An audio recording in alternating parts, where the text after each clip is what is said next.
Big boss के बाद, big boss पे इतनी बड़ी कामयाबी हासिल करने के बाद, what took you so long? क्यों इतना वक्त लगा? किक नहीं मिला। तो actually before big boss also I was done, like कर हो गया था काम ऐसा। जहाँ तक लोगों को पता है, आई थिंक मैं 2000 से काम कर रही हूँ। मेरी फर्स्ट फिल्म थी, तेलुगु फिल्म थी चिन्ना, 98 में। तो मैं तब से काम कर रही हूँ। तो बिग बॉस से पहले भी कुछ चीज़ें जैसे हुई थी। So after my father only I was okay, ठीक है अभी काम इतना नहीं करना। बट कुछ चीज़ें जहाँ आप एंड करना चाहते हो वो आपके करियर की शुरुआत होती है। सो आफ्टर भाभी जी मुझे फिल्म्स के ऑफ़र आने लग गए, और फिल्म्स जो कभी करनी नहीं थी, जो शुरुआत में स्ट्रगल किया था फिल्म्स के लिए, फिर टीवी में fame, name, money, daily soap में बहुत पैसा आ जाता है, रोज़ आता है ऐसा टाइप लगता है। सो वो कहीं ना कहीं मेरा है कि कहीं ना कहीं लाइन ड्रॉ करना बहुत ज़रूरी होता है। एक सेटिस्फाइड लाइफ में होना बहुत ज़रूरी होता है। तो बिग बॉस आफ्टर भाभी जी ओनली के एक सेटिस्फैक्शन मिल गया था कि एक आप वर्सटाइल एक्टर्स में आ गए, लोगों ने आपकी तारीफ़ की, अच्छा लगा, आपने लोगों को अपने लेवल पे एंटरटेन किया। सो इनफ। उसके बाद बिग बॉस के बाद फिर कोई और पिक्चर चेंज हो गया। सो ज़रूरी नहीं है। और फिर आप जब लाइफ में कुछ अचीव करते हो तो लोगों की एक्सपेक्टेशन और बढ़ जाती है। सो मेरा आफ्टर भाभी जी और ये था, ये भाभी जी है तो ये हो या तो ये हो। अब जैसे ये बिग बॉस हुआ, तो अब बिग बॉस के बाद मेरा था ये हो या तो बिग बॉस के ऊपर कुछ हो। तो वो बहुत डिफ़िकल्ट था कुछ प्रोजेक्ट मिलना। बट ये मुझे लगा कि ये देन अगेन बिग बॉस से एक बॉस ऊपर है। इसीलिए इतना वक्त लगा। और क्या ब्रीफ था? जब मैं पोरोशकोट की बात करता हूँ, बहुत बहुत हार्ड हिटिंग ट्रेलर, टीजर, जितना भी मीडिया के माध्यम से, डिजिटल प्लेटफॉर्म जितना भी बाहर है, बहुत ज़्यादा आपको बहुत हार्ड हिटिंग है। आपको लगता है कि ये सब आज भी हम देखते हैं आज की सोसाइटी में। और क्या आपका क्या रिएक्शन था जब आपको दे कास्टेड यू कि उनको शिल्प आप ही चाहिए इस किरदार के लिए, मीरावती के? एक्चुअली अगर मैं कहूँ तो ये सब्जेक्ट बहुत सेंसिटिव है। अगर हम पुरानी चीज़ें खोल के देखते हैं, जहाँ खजुराहो की मूर्तियाँ हैं, खजुराहो जहाँ से आया है, we were Indians and Indian, तो हम बहुत एडवांस थे। और अगर जो लोगों को पता है, अभी लोग बहुत ऑर्थोडॉक्स कंजर्वेटिव हो गए हैं। ऑब्वियसली सारी चीज़ें चेंज हो गई, लेकिन अभी भी हम we are in 20th century, जहाँ बहुत सारी चीज़ें बोल्ड हो रही है। बहुत सारे चैनल्स पे बोल्ड सीन शूट हो रहे हैं। But this subject is according to script, जो भी चीज़ें हैं वो हो रही है। हर एक रिलेशनशिप्स के बारे में बताया है कि हर एक कैरेक्टर की अपनी अपनी डिफरेंट डेफिनेशन है। और आई थिंक सिचुएशनल है जो भी सीरीज़ है। Bold in the sense, obviously जो सब्जेक्ट है वो बोल्ड है, क्योंकि वही कहा ना कि उस ज़माने में क्या होता था, कितनी चीज़ें एडवांस थी, वो हमको ही पता है, सबको पता है। बट लोगों ने अपने आप को वो थोड़ा कंजर्वेटिव करके रखा है, इसीलिए प्रॉब्लम होती है, और उसको देखने का तरीका। तो ये सब्जेक्ट को मुझे actually I was very shock कि मुझे क्यों बुला रहे, क्योंकि मुझे फर्स्ट मेरा नरेशन ये था कि Utsav, and I said wow, Utsav film और कामसूत्र का कॉम्बिनेशन। सो मैं तो I still remember that guy name Shashwat. I called him few days back and I said thank you so much for calling me, seriously. तो I don't know, but मैंने phone रखा and I said no possible नहीं है। तो but again I called him and I said I don't know, subject तुम्हारा मुझे कहीं ना कहीं कुछ हाँ वो, तो आई सेड कुछ हो सकता है इसके ऊपर, कुछ चेंजेस है, कुछ है। तो बोले आप एक बार मिलो तो सही, आप एक बार बैठो तो सही। तो कास्ट क्या है, कौन कर रहा है, क्या कर रहा है। उसके बाद ऑल्ट है एंड देन जासवन प्रोडक्शन इज़ देयर। तो थोड़ी हिस्ट्री पता चलने के बाद I said no not possible. फिर वापस आई डोंट नो अगेन, नहीं कुछ तो है, ये क्योंकि मुझे अपने आप पे हमेशा था कि मेरे साथ कुछ बुरा नहीं हो सकता, कभी नहीं हो सकता, तो ये कुछ अच्छा ही होगा, चलो। एंड देन होता है ना कि आप एक फेथ रखते हो, एक फेथ होता है, एक पॉजिटिव एनर्जी होती है उसके साथ। एंड सच में उसके साथ साथ बहुत सारी चीज़ें चेंज हो गई, कास्ट और हर तरीके से चीज़ें बेस्ट हो गई उसमें, you know. That best thing is वही मेकर्स, आप किसके साथ काम कर रहे हो, कितनी कैपेसिटी है उनकी आर्टिस्ट को किस कंफर्ट जोन में रखने की, कितनी कैपेसिटी है उनकी एक प्रोजेक्ट पे पैसा खर्च करने की। सच में मतलब एक होती है ना कि कास्ट बहुत इम्पोर्टेंट होती है, मेकिंग बहुत, तो एंटायर आप देखोगे उस चीज़ को तो यू नो एकता कपूर ने खुद इन्वॉल्व होकर वो सारी चीज़ें यू नो बिल्ड की है। बिकॉज OTT प्लेटफॉर्म पे पहली बार हिस्टोरिकल और इस तरह का इतना बड़ा कमर्शियल। यस यस यस, तो वो सारी चीज़ें you know it's a team work, हर एक आर्टिस्ट अपने अपने कैरेक्टर में परफेक्ट है। अनु जी ने, आई थिंक अनु कपूर जी ने ऐसा काम कभी नहीं किया है, वो कर रहे हैं। मैंने इस तरह का कभी लोगों ने एक्सपेक्ट नहीं किया था, मैं कर रही हूँ।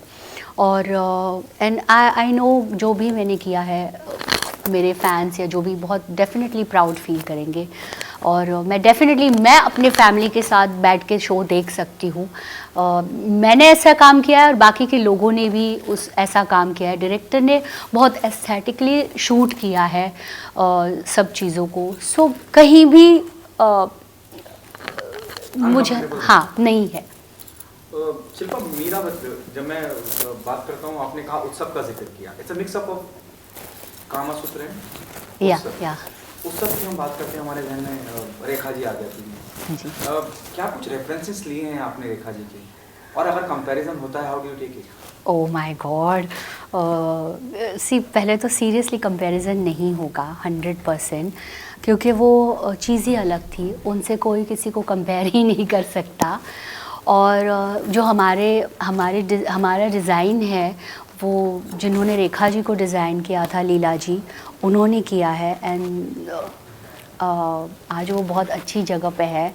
हमने शुरुआत उनसे की थी शो की, मैंने कहा था नहीं मेरी बॉडी ऐसी है वैसी है, सो वो बहुत खुश होते, मैं तुम्हें डिज़ाइन करूँगी बेटा, डोंट वरी अबाउट एनीथिंग। तो आई थिंक उनके ब्लेसिंग से हमारे साथ मुझे वो बोली थी तू है ना प्रोजेक्ट हिट होगा। तो शी वॉज़ 84 और जो भी है उन्होंने, मेरे लिए खुशी वो थी कि उन्होंने डिज़ाइन किए हैं। यस एक्चुअली, तो जो भी है उनके ब्लेसिंग्स है, उसके साथ बहुत सारे लोग जुड़े, कॉस्ट्यूम सौरभ वगैरह बहुत सारे लोग जुड़े, क्रिएटिव ने बहुत मेहनत की है, भावना जी जो है। सो बहुत सारी चीज़ें यू नो जैसे एक पेंटिंग होता है ना, उस तरीके से की गई। इसको ये करेक्ट करते हैं, इसको ये करेक्शन करते हैं, इसका ये कलर होना चाहिए, उस कैरेक्टर का ये कलर, इस पे सारे लोगों ने बहुत बहुत मेहनत की है। तो रेखा जी से और उन चीज़ों से कंपेयर कर ही नहीं सकते, और ना ही उन तक हम कभी पहुंच सकते हैं। हम सब ने अपने अपने तरीके से कुछ नई चीज़ क्रिएट करने की कोशिश की है। कोई ऐसा uncomfortable zone, you know, there love making scene, there are so many love making scene, though it talk about उत्सव and उत्सव of Kama, yes yes। कुछ ऐसा हुआ कि बहुत सहज नहीं होता है कई बार, क्योंकि हमें तो पर्दे पे वो चीज़ दिखानी है, और वो क्योंकि वो हालात या उस तरह की कहानी चल रही है और कहानी डिमांड कर रही है। कभी ऐसा हुआ ऑन सेट कि you are not that comfortable? No ऐसा नहीं हुआ, क्योंकि हमारे डायरेक्टर जो है सचिंद्र वत्स, वो उन्होंने बहुत कंफर्ट जोन किया था। उसके बाद अन्नू कपूर जी है जो बहुत सीनियर है, तो उन्होंने भी मैं पहले उनके साथ काम करने के लिए बहुत डर रही थी, क्योंकि उनका जिस तरीके से उनका डिक्शन है, उनके साथ मैच करना मुझे बहुत डर लग रहा था। लेकिन उन्होंने इतना कंफर्ट फील करवाया। या मेरा उनके साथ एक सीन भी है, उन्होंने कहा कि आप जहाँ तक जो है वो सीन जैसे था बहुत ब्यूटीफुली शूट हुआ, और कहीं भी वल्गर या कहीं भी कुछ बुरा नहीं लगा। लोगों को जो पता चलना है वो पता चलेगा, और हम बहुत कंफर्ट, हम सबका बहुत एक अलग कंफर्ट जोन पे थे। इवन लड़कियों ने जो शूट किया है, इस तरह का इतना बोल्ड सीन करना बहुत बड़ी बात है, यू नो। मगर डायरेक्टर और एंटायर टीम, क्रिएटिव टीम वो सब्जेक्ट ही डिमांड कर रहा था, तो अननेसेसरली कोई चीज़ें उसमें डाली नहीं है। तो सब्जेक्ट वाइज वो एक फ्लो में जाना गए हैं सब लोग और वैसे ही शूट किया है। बहुत इम्पोर्टेंट नज़र आता है, मतलब जब मैं जो भी हमने देखा, रिस्पॉन्सिबिलिटी बढ़ जाती है, एक्सपेक्टेशन बहुत हाई हो गई है post teaser. I don't know आपको इस तरह का रिस्पॉन्स आया है कि नहीं आया। लोग बहुत उम्मीदें कर रहे हैं कि यार बहुत, और आपका किरदार इतना स्ट्रांग नज़र आता है कि एक औरत कैसे बदला ले रही है, कैसे it is more of a revenge लगता है जब हम बात करते हैं। साथ ही साथ बहुत अंडरकरेंट तरीके से भी बताया जा रहा है कि औरत लक्ष्मी का रूप है, शक्ति का रूप है, वो भी दिखाया जा रहा है। और does the film carry a social message?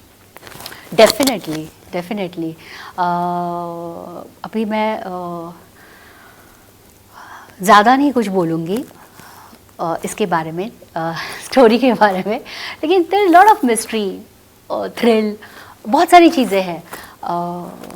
But हाँ, डेफिनेटली ये डंके के चोट पे कहूँगी कि अभी ट्रेलर देख के ऐसा नहीं, ऐसा लग रहा है वाओ क्या होगा, और वो होता है ना, ये क्या खोदा पहाड़ निकला चूहा, वैसा नहीं होगा। ये मेरा वर्ड है। इट्स लोग डेफिनेटली पसंद करेंगे, and yes there is message 100%।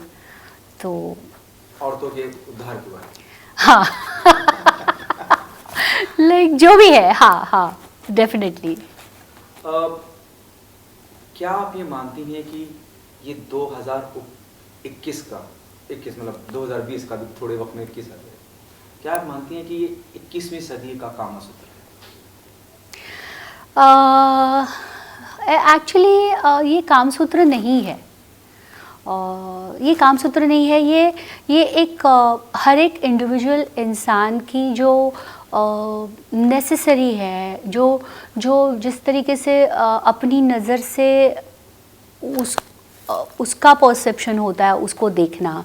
जैसे कि Paurashpur is like male dominating kingdom, जहाँ पे औरत को एक ही चीज़ के लिए देखा जाता है कि औरत बस इसी के लिए बनाई है, शो है, उसमें दूसरी कोई चीज़ नहीं है। तो फिर महारानी और दासी में कोई फ़र्क नहीं है, तो उस तरह का है। और अगर औरत पे भी जब आती है, जब बनती है कि औरत सब कुछ कर सकती है अगर चाहे तो, और किसी को रिझा भी सकती है और किसी को मार भी सकती है।